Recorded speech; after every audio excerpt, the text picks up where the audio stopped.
नमस्कार, मैं अंजना और आप देख रहे हैं ह्यूमन लाइव न्यूज। आइए बढ़ते हैं आज की बड़ी खबर की ओर। सुशासन बाबू की अग्नि परीक्षा बिहार विधानसभा चुनाव 2025। बिहार की राजनीति में सुशासन बाबू के नाम से प्रसिद्ध नीतीश कुमार एक बार फिर सुर्खियों में हैं।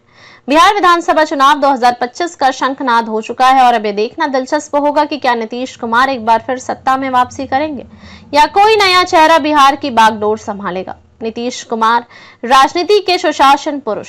1 मार्च 1951 को पटना के बख्तियारपुर में जन्मे नीतीश कुमार भारतीय राजनीति के उन नेताओं में गिने जाते हैं जिन्होंने न सिर्फ बिहार की राजनीति की दशा और दिशा बदली बल्कि अपने कुशल प्रशासनिक कौशल से विकास की नई कहानी भी लिखी। उनके पिता राम लखन सिंह स्वतंत्रता सेनानी और गांधीवादी नेता थे, जिससे उन्हें समाजवाद की गहरी प्रेरणा मिली। Bihar college of engineering Patna से पढ़ाई करने के बाद नीतीश कुमार का झुकाव राजनीति की ओर हुआ।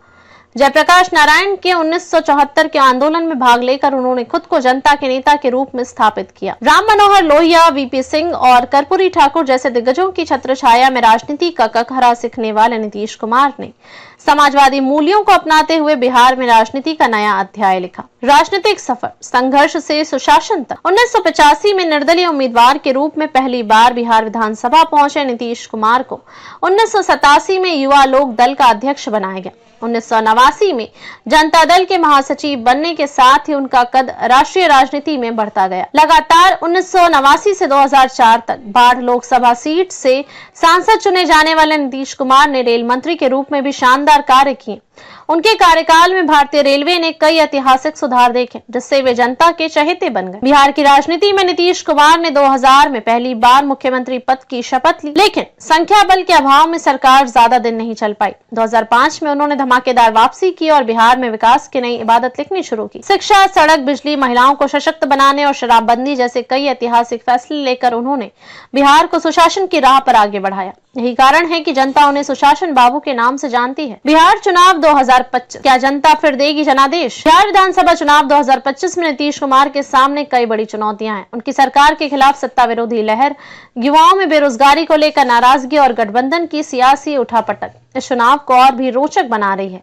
इस बार मुकाबला त्रिकोणीय हो सकता है, जहां एक ओर एनडीए गठबंधन है तो दूसरी ओर महागठबंधन अपनी दावेदारी पेश कर रहा है। वहीं नई राजनीतिक ताकतें भी उभर कर सामने आ रही हैं, जो चुनावी समीकरणों को प्रभावित कर सकती हैं। नीतीश कुमार अपने शासनकाल में शिक्षा, स्वास्थ्य, सड़क और कानून व्यवस्था में सुधार लाने का दावा करते रहे हैं, लेकिन सवाल ये है कि क्या उनकी नीतियां इस बार भी जनता को प्रभावित कर पाएंगी? क्या बिहार की जनता एक बार फिर सुशासन बाबू को जनादेश देगी या इस बार कोई और बिहार की सत्ता संभालेगा? बिहार विधानसभा चुनाव 2025 केवल सत्ता परिवर्तन का चुनाव नहीं है, बल्कि यह चुनाव बिहार की जनता की आकांक्षाओं और उम्मीदों का भी आईना होगा। नीतीश कुमार का यह चुनावी सफर उनके अब तक के राजनीतिक जीवन का सबसे कठिन इम्तिहान साबित हो सकता है। अब देखने वाली बात होगी कि क्या नीतीश बिहार में नीतीश युग जारी रहेगा या कोई नया नेतृत्व राज्य की कमान संभालेगा। जनता का फैसला आने वाला है। इंतजार कीजिए बिहार की सियासत में एक नया अध्याय लिखने के लिए। फिलहाल के लिए बस इतना ही। देखते रहिए हमारा चैनल, जहां हम आपके लिए लाते हैं देश दुनिया की तमाम खबरें। धन्यवाद। अब तक के लिए बस इतना ही। फिर मिलते हैं एक ऐसे ही बड़ी खबर के साथ। तब तक के लिए नमस्कार और देखते रहिए ह्यूमन लाइव न्यूज।